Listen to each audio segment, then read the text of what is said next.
Varicose veins కి సరైన చికిత్స కోసం సంప్రదించండి ఎవిస్ హాస్పిటల్. నమస్కారం. విష్ణు పురాణం 23వ భాగంలోకి వచ్చాం. అనేకానేక రాక్షసుల్ని సంహరించి గోపబాలకుల్ని సదా రక్షిస్తూ గోవర్ధనోద్ధరణ చేసిన కృష్ణుని చూసి ఈ గోపాలకులంతా ఒక రకమైన ఆశ్చర్యానికి గురై, నువ్వెవరివి, ఇలాంటి విపరీత చర్యలు, ఇలాంటి అద్భుతమైన విషయాలు నువ్వు ఎలా చేయగలుగుతున్నావు, నువ్వెవరివో మాకు తెలియజేయమని అడిగితే కృష్ణుడు వాళ్ళందరినీ మాయపుచ్చేశాడు. నేను యశోదానందుల కొడుకుని, మీరు నాకందరూ బంధువులు, ఏమిటిది ఏదో వింతగా అడుగుతున్నారు, అలాంటి మాటలకి ముందు అడగద్దు అనుకోవద్దని వాళ్ళని మనసులోనే ఒక మాయని కల్పించి, ఇతడెవరు, మానవాతీత శక్తి అనే ఆలోచనని వాళ్ళ మనసుల్లోంచి తీసేశాడు, మాయలో ముంచేశాడు వాళ్ళని. వాళ్ళు కూడా ఇంకా ప్రశ్నించలేకపోయారు. సంతోషంగా చప్పట్లు జరుస్తూ పిల్ల జల్లాతో కలిసి అందరూ వెళ్ళిపోయారు. ఇలాగా కృష్ణుడు గోకులంలో ఉంటూ బృందావనంలో ఆలమందలతోనూ గోపాలకులతోటి గోపాల బాలులతోటి కూడా సవిలాసంగా తిరుగుతూ భగవన్మాయా విలాసంలో ఆ ప్రపంచాన్ని ముంచెత్తుతూ ఉన్నాడు. ఇలా అందరికీ ఆశ్చర్యానందాలు కలిగించే లీలలతోటి కృష్ణుడు గోకులంలో ఉండగా, ఒకనాటి శరత్కాలంలో నిండు పున్నమి నాడు పూర్ణచంద్రుడు గగనాన చలువెన్నుల పరిచి భాసిస్తూ ఉండగా, సర్వప్రకృతి సమ్మోహనంగా ఉండగా కృష్ణుడు ప్రకృతిని మరింత మోహింపజేస్తూ వేణువుని పూరించాడు.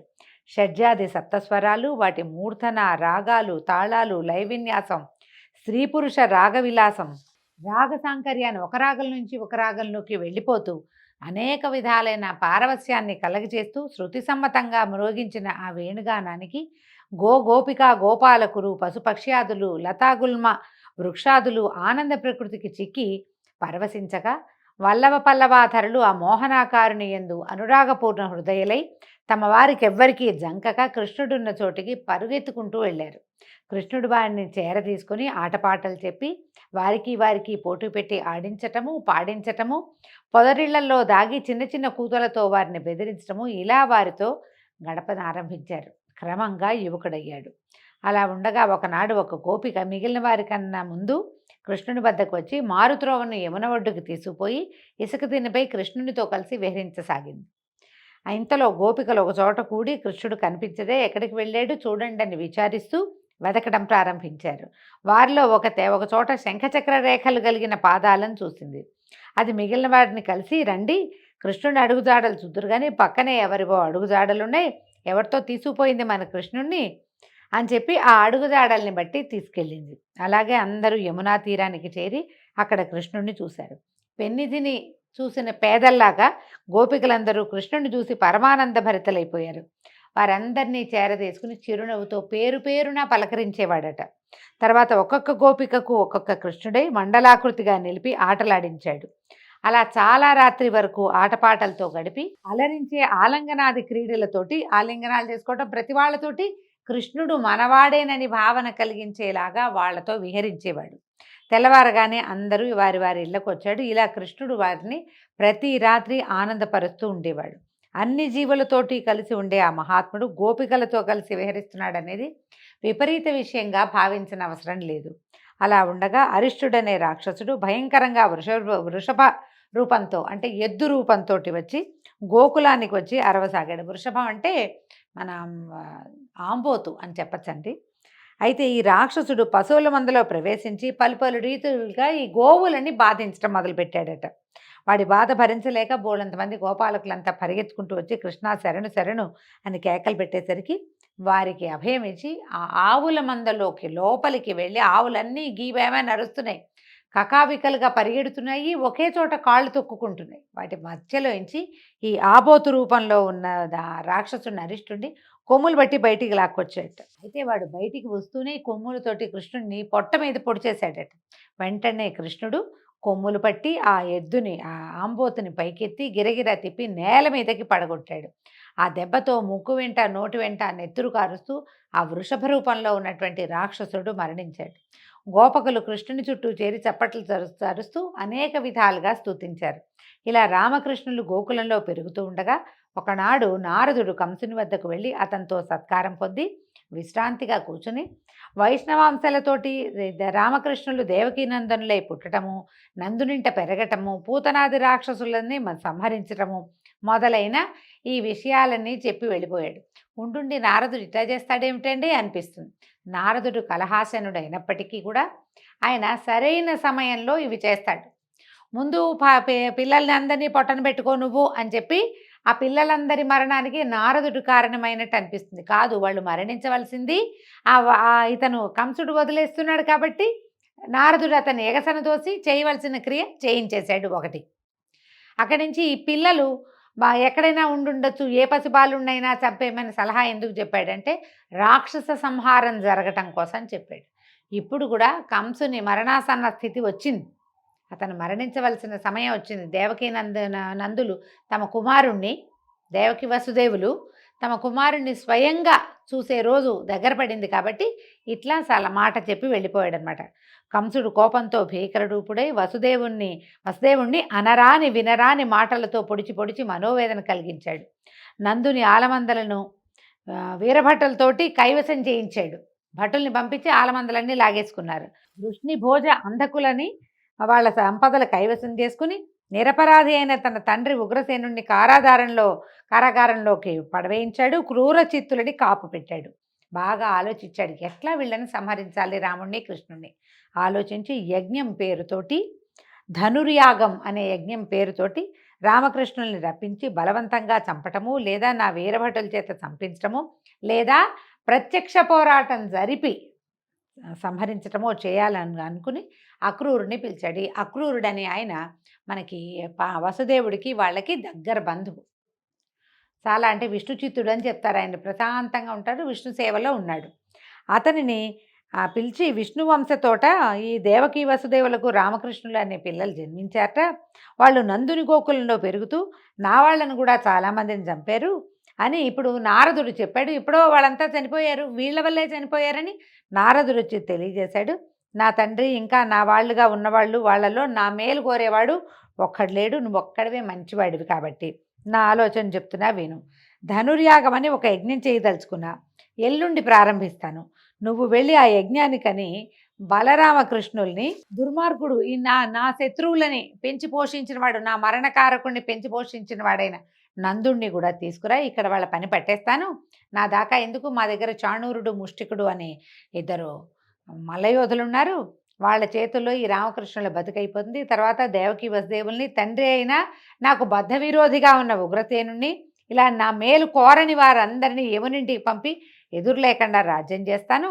వెళ్ళి గోకులానికి వెళ్ళి యజ్ఞం మాట చెప్పి పాలు వెన్న నెయ్యి కావిళ్లతోటి పట్టించి నందుణ్ణి రామకృష్ణుల్ని తీసుకురా అని చెప్పేసరికి అనుకోకుండా సాక్షాత్ విష్ణువే బాలుడుగా జన్మించి ఉన్న స్వరూపమైనటువంటి శ్రీకృష్ణుణ్ణి మొదటిసారిగా చూసే అవకాశం లభించిందని, స్వయంగా నేరుగా ఈ మాట వినడం కాకుండా నేరుగా చూడడానికి అవకాశం లభించిందని ఈయన ఏం చేశాడు, ఈ చాలా మర్యాదస్తుడిగా ప్రవర్తించేటువంటి అక్రూరుడు వాళ్ళని పిలవడానికి వెళ్ళాడట. రథారూఢుడే మధుర నుంచి గోకులానికి వెళ్ళాడు. ఇంతలో కంసుని దూత కేసి అనేవాడు ఏం చేశాడు, గుర్రం రూపాన్ని ధరించి గోకులానికి వచ్చి పశువుల శాలల్లోకి ప్రవేశించి ఓ పిచ్చిగా అరుపట గుర్రం. అరిచేసరికల్లా గొడ్లు బెదురుతాయి, ఆవులు అవన్నీ మోర్లెత్తి కృష్ణ అని పిలుస్తున్నాయట. పిలుస్తూ ఉంటే కృష్ణుడు పిలుస్తున్నాయి గొడ్లు, ఈ ఆవులన్నీను. వీటి సంగతి చెప్దామని కృష్ణుడు ఎక్కడున్నాడో వెతికి ఆ గుర్రం రూపంలో ఉన్న కేసి రంపాల్లాగా కనపడుతున్నాయట. ఆ గుర్రానికి పళ్ళు కనపడేలాగా భీకరంగా నోరు తెరిచి కృష్ణుడి మీదకి వెళ్ళాట. వెళ్ళంగానే ఏం చేశాట, కృష్ణుడు ఆ నోరు తెరుచుకొని వస్తున్న దాన్ని నోట్లోకి, ఆ గుర్రం నోట్లోకి చెయ్యి లోపలికి పోనిచ్చి బయటికి లాగేట. బయటకి మొత్తం పళ్ళన్నీ లాగేసేట, పళ్ళు ఊడిపోయినాయి. అలాగే కృష్ణుడి చెయ్యి ఏం చేసినట్టు ఇట్లా లోపల ఇలా చెయ్యి దూరేసరికల్లా చెయ్యి పెద్దదైపోయింది, పళ్ళు రాలిపోయినాయి. చెయ్యి దాని పొట్టలోకి వెళ్ళిపోయిందట. పొట్టలోకి వెళ్ళిపోయి చెయ్యి పెద్దదిగా పెంచేసరికల్లా ఈ కేసి అనే గుర్రం రూపంలో ఉన్నటువంటి రాక్షసుడు మరణించాడు. పొట్ట పగిలిపోయి కింద పడిపోయాడట. ఈ గోపకులందరూ ఎంతో ఆనందంగా చప్పట్లు తరుతూ కృష్ణుడి చుట్టూతా చేరి చిందులు తొక్కుతూ ఆడుకున్నారట. ఇంతలో నారదుడు ఒక ఇంత పైన నిలిచి, పద్మాక్ష కళ్ళారా చూశాను నీ రాక్షస వధ, ఆ కడుపు నిండింది. దేవతలు కూడా తేరి చూడరాని కేసి అనే రాక్షసుని అవలీలగా సంహరించావు. నీకు మరొక నామం ఈ రోజు నుంచి కేశవుడు అనే నామం ప్రసిద్ధమవుతుంది. మరో మాట చూడు, 4 రోజుల్లో కంసుడితోటి నీకు కలహం రాబోతోంది. నాకు అది కూడా చూడాలనుంది. అందుకే కంసుడిని రెచ్చగొట్టి ఇటువైపుకి పంపిస్తున్నాను, సెలవని నారదుడు వెళ్ళిపోయాడు. అక్రూరుడు రథారూఢుడై వస్తూ అనుకున్నాడు, కృష్ణుడిని చూసే భాగ్యం కలిగింది, నా జన్మ చరితార్థమైంది. తలచినంతనే పాపాలని పోగొట్టేటువంటి సజ్జన వత్సలుణ్ణి వాళ్ళు నేను చూడబోతున్నాను. ప్రహ్లాదాది భక్తుల వందనాలు అందుకుంటూ కనికరింపుగా ప్రతి భక్తుణ్ణి కనికరించేటువంటి భక్తమందారుణ్ణి కూడా నేను ఈరోజు నమస్కరించగలుగుతున్నాను. అసలని ఎంతో సంతోషం అట అతనికి. సకల లోకాలు సంరక్షించే సకల లోకేశ్వరుని కూడా ఇవాళ నేను చూడబోతున్నాను అంటే విష్ణువు యొక్క అవతారం అని తెలిసిపోయింది ప్రపంచం అంతా. దాంతో ఆయన ఎంతో ఆనందంతో గోకులానికి వచ్చాడట. సాయం సమయంలో రామకృష్ణులు గోవుల్ని తోలుకొని వస్తున్నారట ఇంటికి. అయితే ఈ గొడ్లు తోలుకొస్తున్న రావుల్ని వాటన్నిటినీ శాలల్లోకి చేర్చారు. ఇక పాలు పితికే సమయం, గోదోహన క్రియ జరిగేదన్నమాట. ఆ సమయంలో ఈ అక్రూరుడు శ్రీకృష్ణుడిని దర్శించేవాట. అప్పుడు దర్శించాడు. అప్పుడు వచ్చాడు. అరుణారుణ ఛాయలతోటి అలరారే పాదాలవాడు, తెల్ల తామర పువ్వుని శిరోభూషణంగా ధరించినవాడు, గోధూడి అలమిన కుండలాలతో ఇంద్రనీల ఛాయతో ఎసగులాడు వక్షమునందు పుట్టుమచ్చల చిహ్నము, దానిపై వనమాల కలిగినవాడు, దూడల్ని పిలిచి తల్లుల దగ్గరికి విడుస్తున్నవాడు, ఒక చేత పాలగిన్నె ఒక చేత కట్టుతాళ్ళు పట్టుకుని నుంచున్న ఆ కృష్ణుణ్ణి అలాంటి స్వరూపంలో, పల్లెటూరి వాడి స్వరూపంలో ఉన్నటువంటి భగవంతుణ్ణి అక్రూరుడు దర్శనం చేశాడట. ఆ పక్కనే ఉన్న బలరాముణ్ణి చూశాడు. కైలాసగిరిపై కారుమబ్బులాగా కట్టపై నీలాంబరం కలిగిన అంటే తెల్లగా ఉన్నాడు బలరాముడు. బిగించి కట్టుకున్న ఆ నల్లని అంబరంతో ఎంత బాగుందోట. కైలాసగిరి మీద కారుమబ్బు అలిమినట్టుగా ఉందట ఆ బట్ట. అలాంటి ఉన్న స్వరూపంలో ఉన్న బలరాముణ్ణి అక్రూరుడు దర్శించాడు. లోకక్షేమమే లక్ష్యంగా భూభారం తీర్చడానికి మహావిష్ణువు ఈ రామకృష్ణులుగా అవతరించాడు. భువనరక్షాదక్షులైన ఆ దివ్యమూర్తుల్ని దర్శించాను, నా జన్మ సఫలమైంది అని అనుకుని రథం మీద నుంచి దిగి సవినయంగా దరిచేరి కృష్ణునకు సాష్టాంగ నమస్కారం చెల్లించాడు. వెంటనే కృష్ణుడు ఆదరంగా అక్రూరుని కౌగిలించుకున్నాడట. ఆ తర్వాత అక్రూరుడు బలభద్రుడికి కూడా నమస్కరిస్తే అతడు కూడా కౌగిలించుకున్నాడు. ఇంతకాలానికి వచ్చావా అన్నారు. ఒకళ్ళనొకళ్ళు కుశల ప్రశ్నలు అడిగి ఒక చోట శుభ్రమైన చోట కూర్చుని వేరే వాళ్ళు ఎవరో ఆవులు పాలు తీస్తున్నారు, వీళ్ళు కబుర్లు చెప్పుకున్నారు కాసేపు. తర్వాత స్నానము భోజనము చేశాక అప్పుడు అన్నదమ్ములిద్దరూ మధురానగరపు విశేషాలు అడిగితే అప్పుడు చెప్పాడు, మీరు సర్వజ్ఞులు, మీకు తెలియందేముంది, మధురానగరం అట్టుడికిపోతోంది, ఉగ్రసేనుడిని కూడా ఖైదు చేయబడ్డాడు, ఆయనను కూడా జైల్లో పెట్టబడ్డాడు, నిండు సభలో దేవకీ వసుదేవుల్ని కుమారుణ్ణి దాటించేశావని అనరాని మాటలన్నాడు. ఈ వయసు మళ్ళిన వాడన్న ఆలోచన లేకుండా ఆయన ఉగ్రసేనుడికి కాళ్ళకి చేతులకి సంఖ్యలు బిగించి మరీ చెరలో పెట్టాడు. ఇప్పుడు ధనుర్యాగాన్ని చేయబోతున్నానని అందరికీ ప్రచారం చేస్తున్నాడు, కానీ దాని వెనకాల మిమ్మల్ని సంహరించడమే అతని యుక్తి అని, అందుకని నన్ను వెళ్ళి మిమ్మల్ని తీసుకురమ్మన్నాడు. మిగిలిన వాళ్ళు ఎవరిని నమ్మను, నువ్వైతే సరిగ్గా ఏం మాట్లాడాలో అది మాట్లాడతామని నన్ను పంపించాడు అనేసరికల్లా అప్పుడు అక్రూరుని మాటలు విన్న కృష్ణ పరమాత్మ ఏమన్నాడంటే, నాకు తెలుసు, ఇదంతా నాకు తెలుసు, వస్తాను, కంసుడి ప్రాణాలు ఇంకా వాడిలో లేవని అనుకో, ప్రజలందరూ ఆనందించేటట్టుగా ఉగ్రసేనుడికి ఎల్లుండి పట్టాభిషేకం చేస్తానన్నాడు. ఒక్కరోజు గ్యాప్ ఉందన్నమాట. రేపు పొద్దున్నే పాలు పెరుగు నెయ్యి సమృద్ధిగా కావళ్లల్లో నింపి మా గొల్ల పెద్దలు ముందు వెళ్ళిన వాళ్ళతో నందుడు, నువ్వు అన్నా నేను రథ ప్రయాణం వెళ్దాం. ముందంతా పెద్దలంతా వెళ్తారు, యాగం జరుగుతుంది కాబట్టి ఆ ఊళ్ళో ఉన్న పెద్దవాళ్ళంతా వెళ్ళాలి.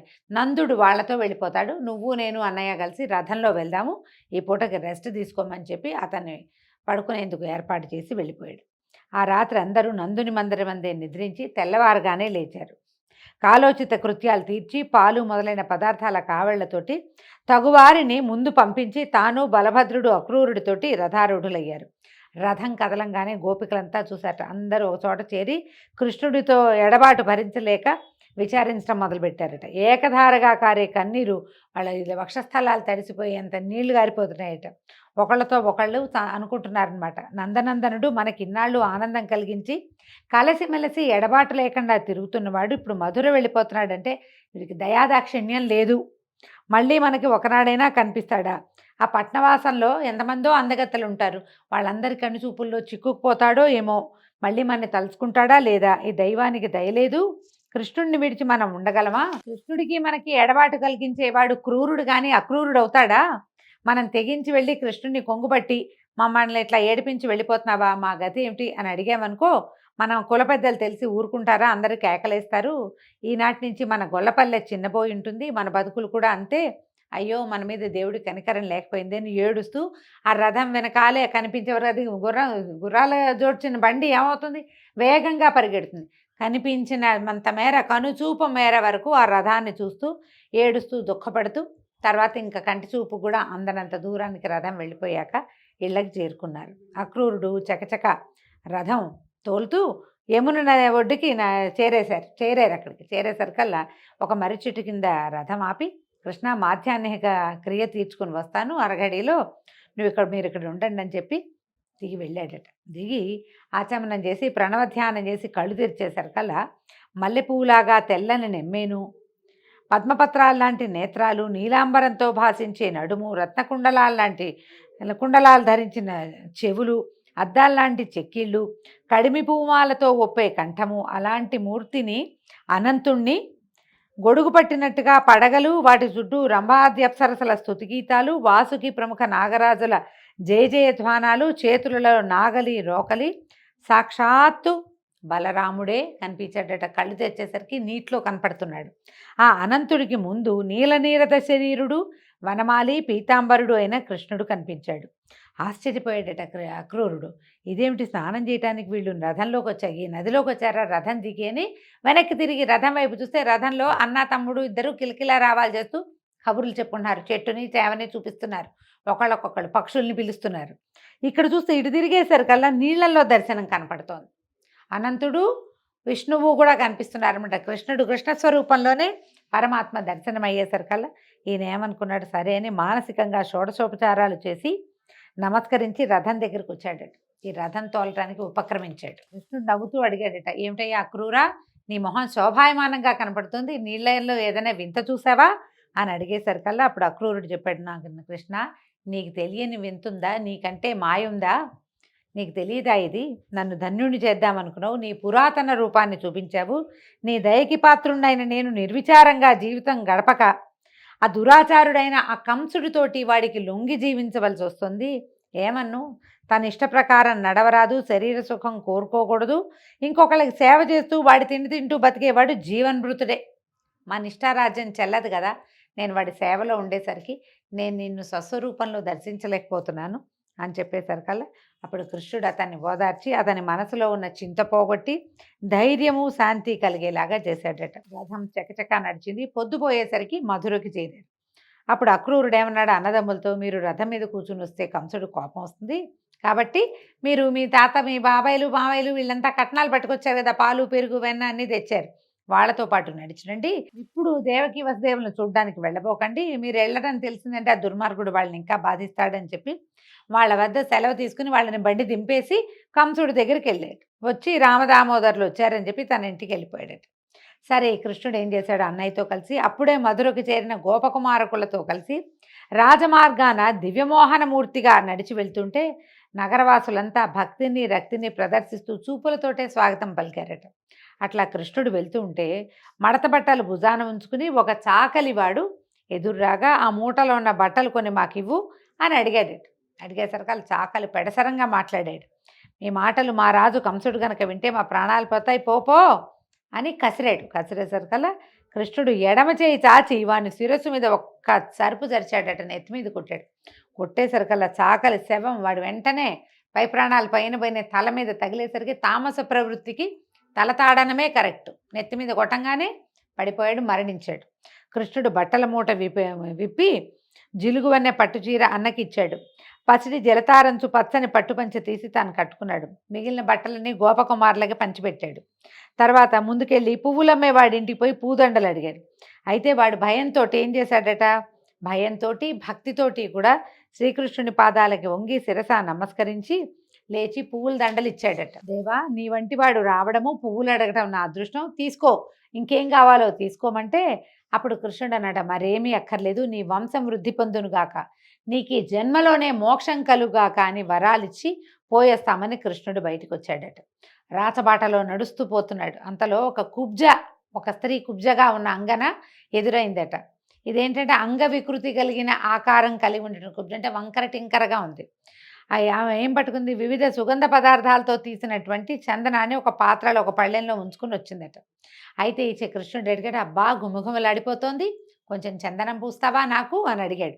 అడిగేసరికల్లా ఈ కుబ్జ కృష్ణుని మోహన రూపం చూసి ముగ్ధయ్యి రకరకాల వస్తువులు, అంటే ఏమేమి ఉన్నాయి చూడండి, కస్తూరి, కుంకుమ పువ్వు, చందనం, జవాది ఇలాంటివి కలిపి నూరి రోజు కంసమహారాజుకి అందించి కట్నాలు కానుకలు తీసుకుంటాను, నీకు తెలియదేమో కానీ అందరికీ తెలుసు ఇదే నా పని, నా బతుకు అనగా కృష్ణుడు దాని గడ్డం కింద చేయబట్టి దాని 2 పాదాలు తన 2 పాదాలతో తొక్కి మీదికెత్తి విడిచాడు.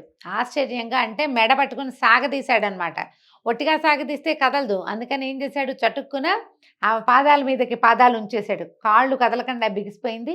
మెడ పట్టుకుని సాగదీసేసరికల్లా 3 వంకర్లతో ఉన్న కుబ్జా స్వరూపంలో ఉన్న ఆ అమ్మాయి నడు వంకర, మెడ వంకర, మొహం వంకర కూడా తీరిపోయి పరమాద్భుత సౌందర్యవతిగా రూపొందిదట.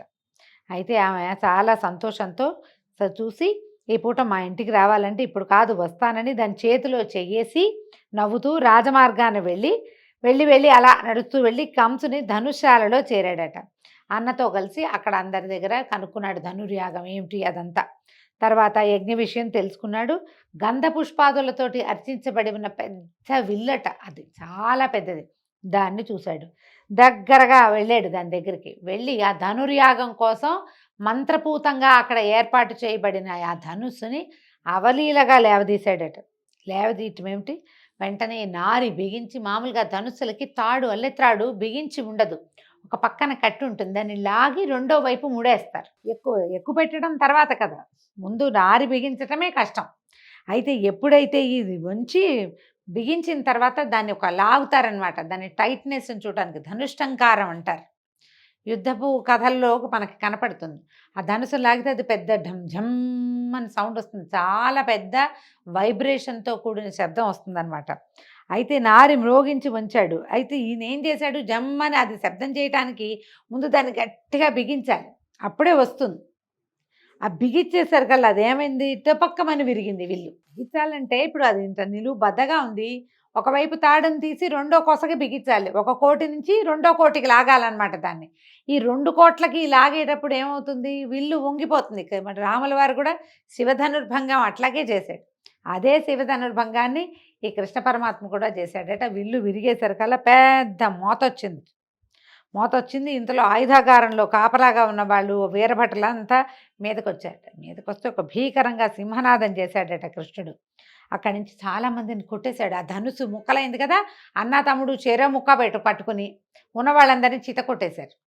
చావగా బతికిన వాళ్ళు పరిగెత్తారట. పరుగులు పెడుతూ కంసుడి దగ్గరికి వెళ్ళి ఒక యువకుడు, 2 యువకులు, చిన్న యువకులు అంటే బాగా పెద్దవాళ్ళు కాదు, బాలురుగానే ఉన్నారు. వాళ్ళు వచ్చి ఈ ధనస్సుని విరగొట్టాడు, మంత్రభూతమైన ధనస్సుని విరగొట్టారు, అందరినీ చావగొడుతున్నారని తెలియజేశారు. ఈ కృష్ణలీలతోటి ఈ భాగం సమాప్తం అండి. మళ్ళీ రేపు ఉదయం కంసుని సంహారం ఎలా జరిగిందో తెలుసుకుందాము. నమస్కారం.